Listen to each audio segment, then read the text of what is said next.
বিএনপির সামনে চ্যালেঞ্জ এবং সম্ভাবনা দুটি রয়েছে। আমি একে বলি। চ্যালেঞ্জের বিষয় হচ্ছে কি, ধরুন বিএনপি নিজেও এটাকে খুব বেশি আমলে নিচ্ছে বলে আমার মনে হয় না। আপনি দেখুন বিএনপির এ পর্যন্ত 17 জন নেতাকে শরিক দলদেরকে তারা মনোনয়ন দিয়েছেন, এবং মানে বাংলাদেশের ডেমোক্রেসির একটা হাস্যকর দিক হচ্ছে কি, আপনি একটা দল গড়ার জন্য, একটা মার্কার প্রতীকের জন্য বিশাল লড়াই সংগ্রাম, কিন্তু আবার সেই বাগবাটোয়ারার জন্য আপনি নিজের দলকে বিরক্ত করে পর্যন্ত আপনি দানে শীষে আসলেন। খুবই হাস্যকর বিষয়গুলা।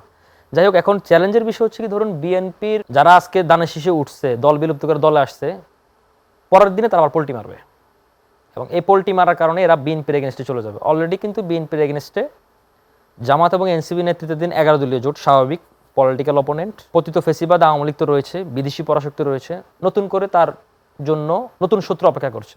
তার একটা ভগ্নাংশই কিন্তু আবার তার বিরুদ্ধে চলে যাবে। আপনি দেখুন বিএনপি কিন্তু এ পর্যন্ত 9 জন নেতাকে তারা বহিষ্কার করেছে, কেন্দ্রীয় নেতাদেরকে। এবং বিএনপি সবচেয়ে বড় চ্যালেঞ্জটার বিষয় হচ্ছে কি, বিএনপি বিদ্রোহী প্রার্থী এবং স্বতন্ত্র প্রার্থী যদি দলীয় কমান্ডে ঠেকাতে না পারে, আইনগত তো আপনার ঠেকানোর কোনো ওয়ে নাই, দলীয় কমান্ডে যদি আপনি এদেরকে ঠেকাতে না পারেন, তাহলে এটা একটা ভয়ঙ্কর একটা বিভীষিকা বিএনপির জন্য অপেক্ষা করছে।